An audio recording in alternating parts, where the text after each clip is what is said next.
Desejo a todos vocês paz e bem. Para quem não me conhece, meu nome é Carlos Henrique, eu sou padre na Arquidiocese de Belo Horizonte. Sou natural de Ubá, irmão do Paulo Sérgio Sena, que me surpreendeu esta semana com o pedido de que eu gravasse este vídeo para chegar até vocês com uma reflexão sobre uma das frases da oração de São Francisco, que é perdoando que se é perdoado. Eu acredito que este estudo da oração de São Francisco, que vocês do Cursilho de Cristandade de Ubá estão fazendo, é inspirado na encíclica do Papa Francisco, lançada no dia 3 de outubro de 2020 em Assis, na qual ele nos alerta para a vida em fraternidade, em solidariedade com todos os nossos irmãos, não importando classe social, raça, religião, nacionalidade, enfim, o Papa chama a nossa atenção para que todos possamos viver como irmãos, filhos do mesmo Pai do céu. Um Pai que, pela religião, nós temos uma imagem talvez até limitada, deturpada, do que vem a ser este Pai do céu. Na verdade, o Pai do céu, que na nossa cultura judaica cristã denominamos Deus, não é aquele homem barbudo, sentado num trono, já com uma barba branca, já velho. Deus não é isso. Deus é o todo criado. Deus é energia, Deus é a luz. Deus é o canto dos pássaros.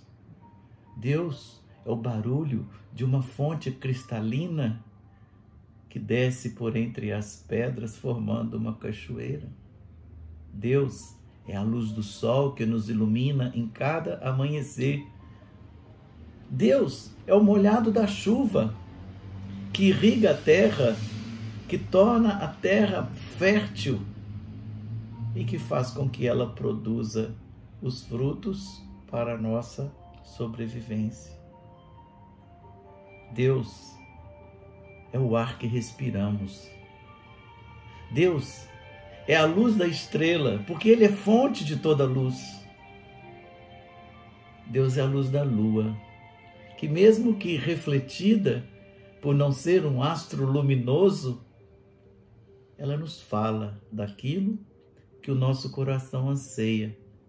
Nós ansiamos pela eternidade.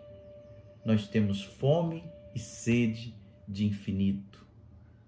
E é por isso que nós estamos aqui. É por isso que nós temos uma religião. Religião não é o tudo. Religião não é o todo. Não é você ir à missa todo dia, não é você rezar toda hora, que você pode se apresentar como uma pessoa religiosa. Não.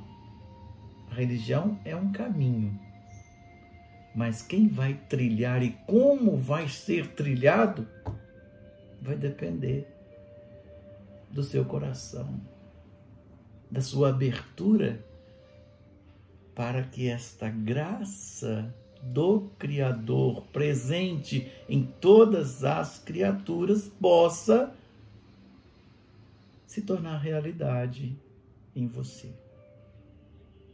Tem tanta gente que reza, mas que é triste. Tem tanta gente que reza, mas que sai de lá e fala dos outros.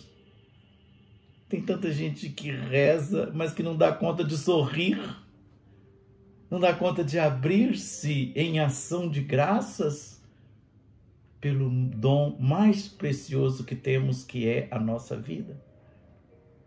Tem tanta gente que reza, mas que compactua com a injustiça, com a maldade, que aplaude quem destrói a vida, quem faz descaso da vida. Infelizmente, muitas destas pessoas usam o nome de Deus justamente para a satisfação dos seus interesses e não para esta vivência solidária, onde todos possamos ter aquilo para o qual Jesus se fez um de nós. Nós encontramos isso no Evangelho de João. Eu vim para que todos tenham vida e a tenham em abundância. Jesus veio falar deste amor. Jesus veio instaurar um novo tempo para que a vida prevaleça. Lendo os evangelhos, em nenhum momento nós encontramos o filho de Maria e de José denegrindo uma pessoa ou destruindo a vida de alguém. Pelo contrário, Jesus sempre transforma a vida para o bem. A pecador o perdão, ao doente a cura, sempre apontando caminhos, nunca prendendo para si, pedindo para que as pessoas convertessem o coração e sempre apontando para que as pessoas pudessem caminhar. Vá e não peques mais. Vá e tua fé te salvou. Vá lavar-se, purificar-se. Jesus que não prende, Não, vocês têm que ficar comigo, porque eu curei vocês, vocês vão ficar aqui, porque vocês vão me beneficiar de alguma forma. Não, vá. É um processo libertador fantástico que Jesus, como o mestre, inaugura no seu tempo. Nós somos seguidores deste mestre. Mestre que quando nasceu, nós acabamos de celebrar o seu nascimento, teve que se refugiar. Jesus foi um refugiado político, ele correu de Herodes, porque senão ele seria morto. Mestre que fez opção por ser andarilho, ele sai da sua casa, a família sustentava a pessoa, justificava. Até hoje nós perguntamos, de que família que você é? É porque a família justifica, Jesus larga a sua família, sai de Nazaré, vai lá para Cafarnaum, vai morar com pescadores, com gente pobre, E um dia a mãe dele vai lá, os seus irmãos vão lá, pode olhar isso no Evangelho de Mateus. Eles queriam até prendê-lo, porque achavam que ele estivesse ficando louco. Ele fala, a minha mãe e os meus irmãos são aqueles que ouvem a palavra de Deus e a põem em prática. Loucura. Nós seguimos um homem louco. Nós seguimos alguém que foi considerado pior que ladrão. Porque os ladrões levavam uma surrazinha e pronto. Mas aquele ruim mesmo, além da surra, ganhava uma cruz, que era o objeto da sua vergonha, a desmoralização da sua família, tanto que nem podia ser crucificado dentro da cidade. Tinha que carregar o seu objeto de tortura para fora dos muros, para que a cidade não se tornasse impura. E esse homem que nós seguimos foi considerado pelos bons, pelos homens de bem do seu tempo, como o pior dos piores. E ele recebe como prêmio uma coroa de espinhos, como trono a cruz, como um manto de púrpura o sangue que do seu corpo jorrou, transformando tudo isso em fonte de amor e de perdão de Deus. Aí podemos entrar no nosso tema, é perdoando que se é perdoado. Para falar um pouquinho sobre isso, eu andei lendo alguns livros. Esse Rainer Maria Rilke é um poeta do século XIX que escreve umas cartas bonitas para um jovem poeta. Nós vamos falar um pouquinho dele. Eu também busquei me embasar nesse livro O Divino em Nós, do Grum, Anselmo Grum e Leonardo Boff. O Anselmo Grum fala de um Deus presente, né, encarnado, que tem a cara, mostra sua cara e que clama para a transformação. É ponte entre a terra e o céu. E é a prova mais contundente do amor de Deus, do perdão de Deus para com a humanidade. E nós temos, né, já que vocês me pediram sobre uma frase da oração de São Francisco, o Leonardo Boff, que tem este livro, A Oração de São Francisco, uma mensagem de paz para o mundo atual. E ele reflete sobre cada frase da oração de São Francisco. Então vamos lá. Primeira coisa é a seguinte: nós não podemos ter nesta nossa caminhada de homens e mulheres a fundamentação da nossa busca em algo externo a nós. Numa imagem lá na parede que vai resolver o meu problema. Não é o padre, não é uma pessoa que está lá na igreja todo dia e que às vezes entra numa contradição que vai abalar a minha busca interior. Eu preciso entender que eu preciso tirar de mim esses arreios, essas cangas, essas viseiras que muitas vezes me impedem de aprofundar em mim mesmo.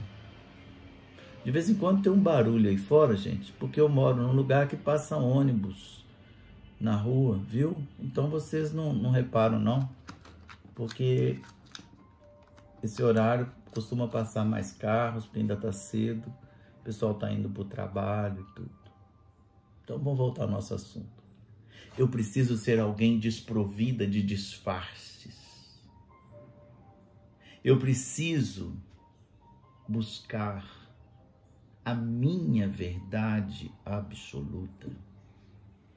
Eu preciso, nesta busca, exercitar a minha criatividade, o meu dinamismo, o meu entendimento que eu sou parte de uma imensa vida e que esta vida é mutável. Ontem choveu, hoje já amanheceu com sol. Ontem o céu estava nublado, hoje o céu está azul. Ou seja, eu não posso, pertencendo a esta natureza, me considerar imutável. Não. Com criatividade eu posso ir acertando o meu passo, penetrando para dentro de mim, me conhecendo mais, abrindo as janelas, as portas, escancarando tudo, para que eu não me torne uma pessoa sombria, mofada, triste, amargurada, que fica amassando barro por coisas ou pessoas que não tem sentido nenhum. É preciso esse mergulho para dentro. Porque a religiosidade que sustenta a nossa espiritualidade, ela é bem dentro, ela não é fora. É uma palavra que é proclamada, mas que tem que entrar. É a chuva que vem, mas ela tem que encharcar a terra. Senão ela não vai atingir o seu objetivo, que é irrigar e fertilizar o lugar onde ela está caindo. É preciso experimentar a minha solidão.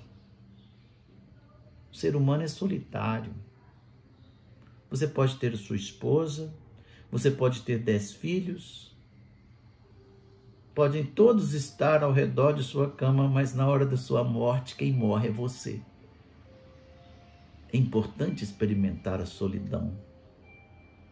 E nesta solidão, a leveza do nosso ser.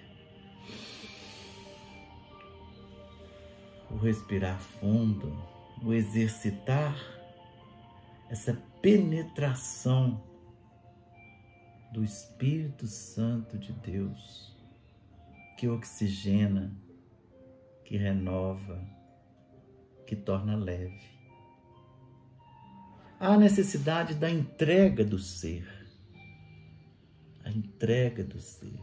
E nós vamos fazer isso no dia a dia, no trabalho, nessa correria toda na qual nós estamos inseridos. Cada dia matamos um leão para sobreviver, desde que não prejudiquemos ninguém. Esta é uma ordem natural das coisas.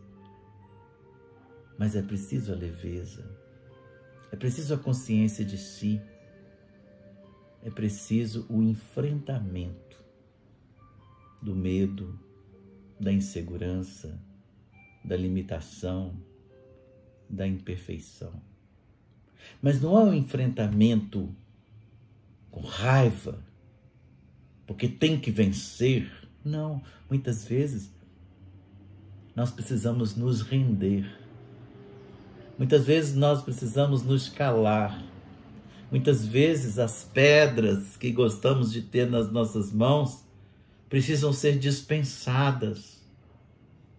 E há assim que ter um acolhimento do que somos, um cuidado para com a nossa vida, uma serenidade frente àquilo que poderia ser uma tempestade no copo d'água.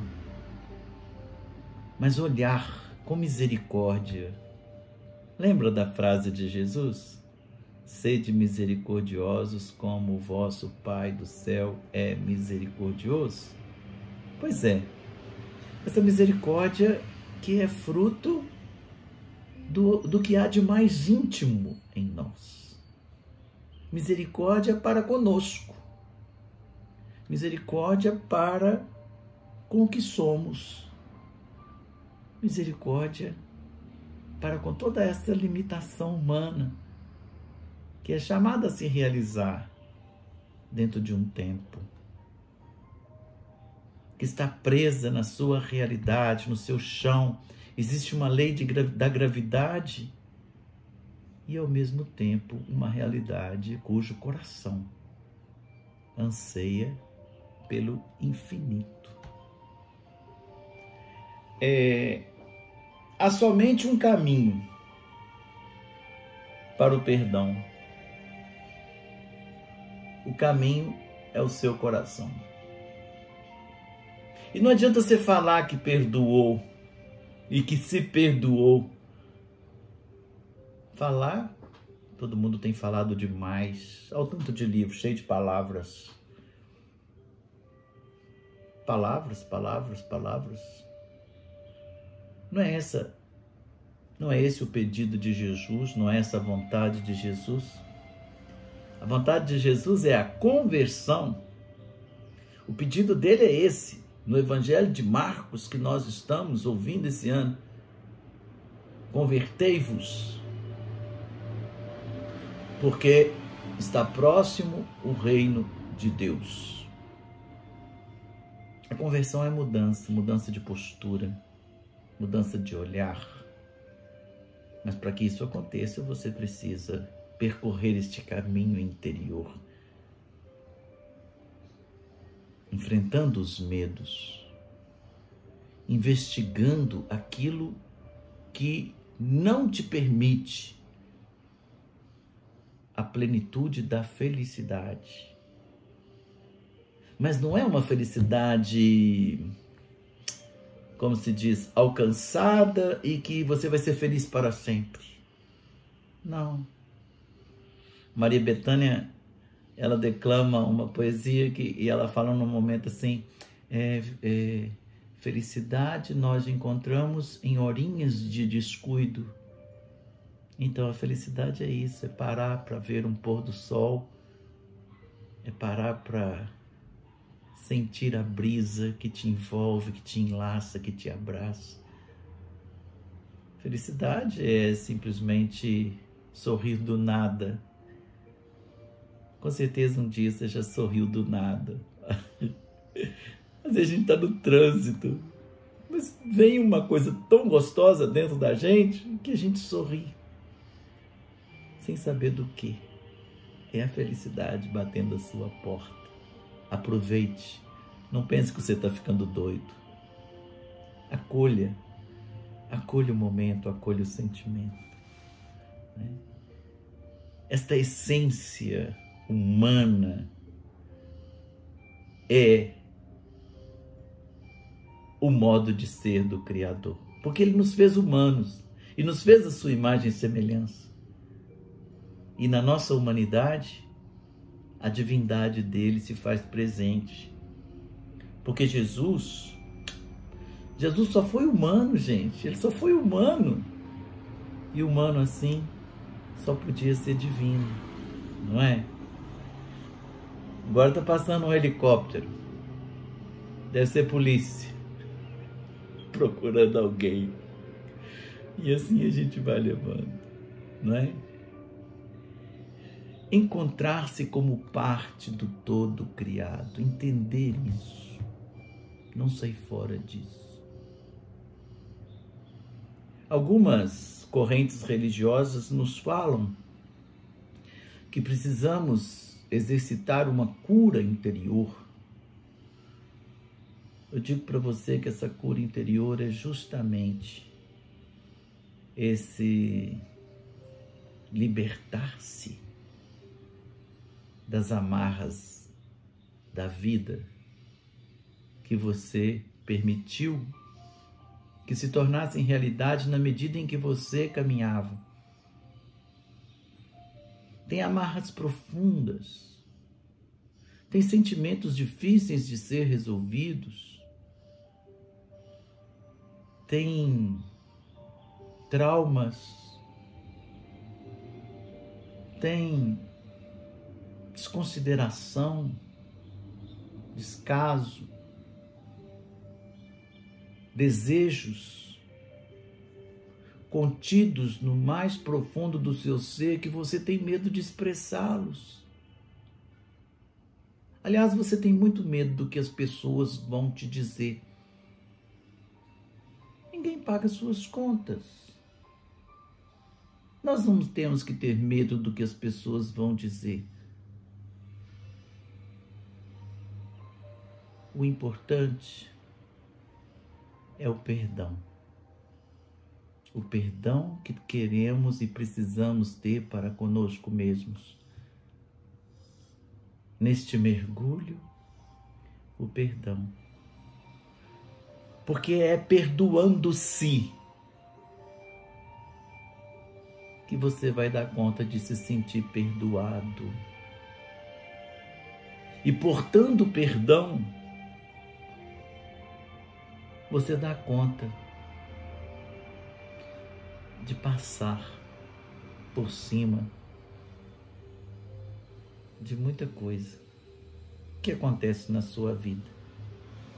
Porque ninguém tem que estar para te agradar. E você também não tem que colocar a culpa nos outros pela sua infelicidade. É preciso encarar essa existência justamente por isso. O outro não pode ser a sua bengala. O outro não pode ser a razão do seu ser infeliz. Existem maridos que falam, minha mulher não me deixa, minha mulher é... Tipo, a mulher é a causa da infelicidade. E tem esposas que falam também, aquele meu marido, ele não me deixa fazer nada, porque o meu marido... pelo amor de Deus. Um dia no altar vocês prometeram amor, fidelidade, um para com o outro. Deram um beijo, abraçaram, foram para a lua de mel, foi uma beleza. Aí quando o tempo passa, vocês olham para o outro e falam, tenho que levar a cruz que Deus me deu. O amor depois tem que se transformar em cruz. Cria juízo, cria juízo. Olhe mais nos olhos. Perdoe-se. Porque aí você vai perdoar o outro. Para de exigir do outro aquilo que você gostaria que ele fosse. Ame-o naquilo que ele é. Acredite que você só vai dar aquilo que você tem. Se você não tiver, você não vai dar. Por isso que eu falo que você precisa se perdoar. Você precisa se aceitar.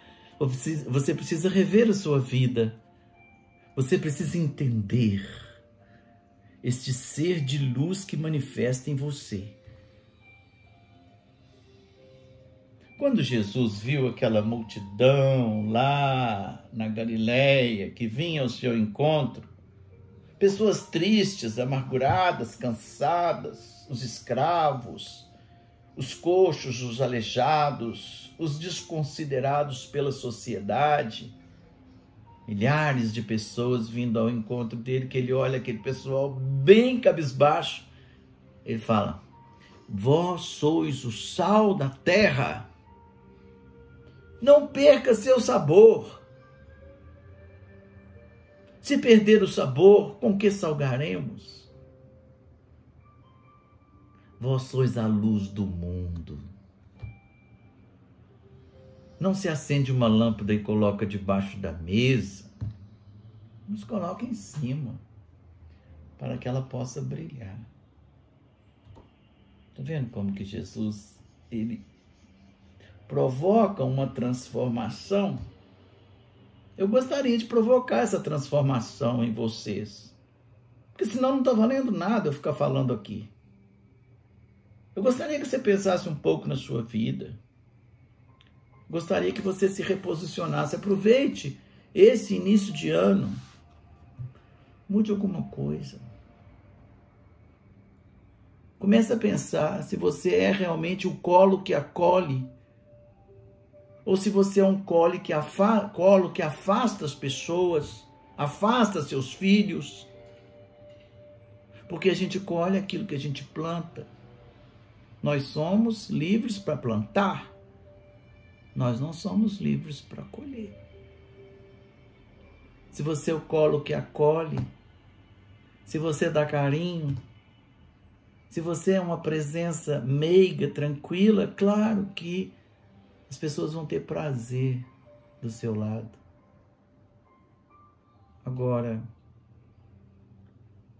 se você está sempre com pedras nas mãos, eu te falo, nenhum cachorro gosta de ficar perto de quem o maltrata. É perdoando que se é perdoado. Muito bem. Eu penso que o tema é muito vasto. Eu poderia ter ficado com as palavras de Jesus. Pedro pergunta a Jesus: Senhor, quantas vezes eu devo perdoar? Até 4 vezes? Até 7 vezes? Porque o judeu perdoava 4 e ele achou que Jesus fosse mais bonzinho, pudesse perdoar 7. Aí Jesus fala: não te digo 7, mas 70 vezes 7. Infinitamente.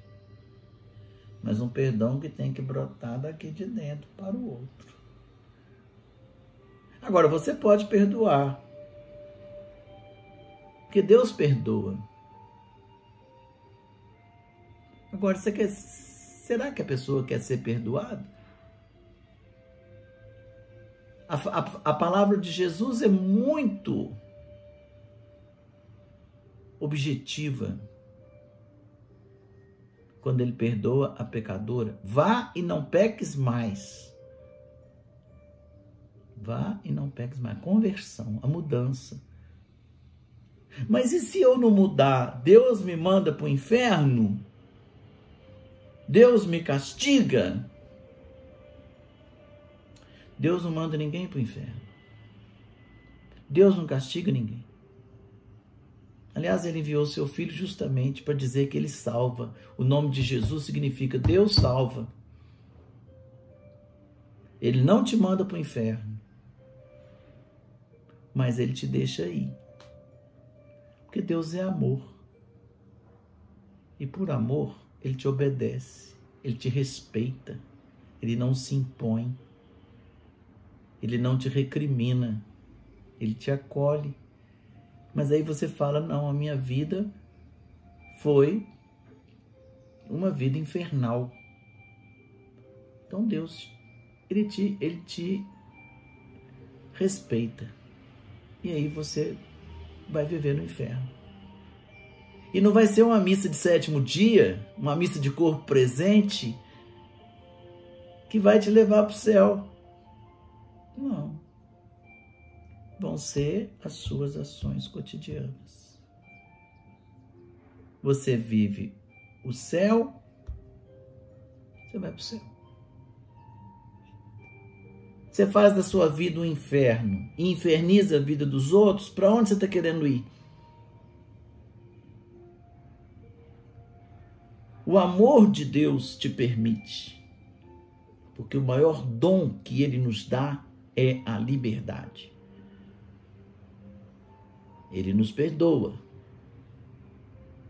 mas é necessário o arrependimento e a mudança de vida.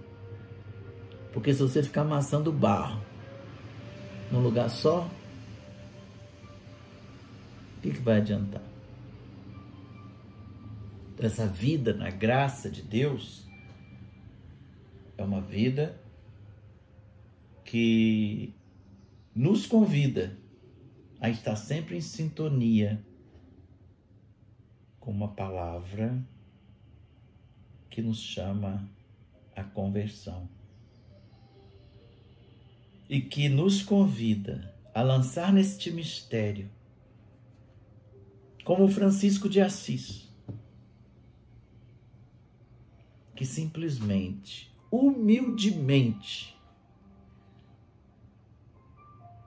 se colocava como instrumento da paz de Deus, que reconhecia-se parte da imensa vida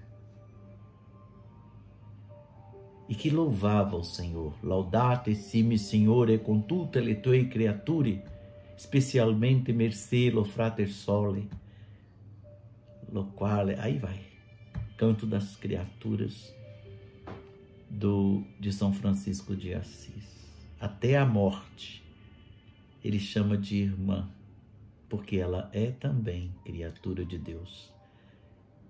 E quando a gente dá conta disso, nós entendemos a noção do perdão, que passa pelo perdão do nosso coração, para depois nós o distribuirmos enquanto trilhamos o nosso caminho rumo ao que o nosso coração mais anseia: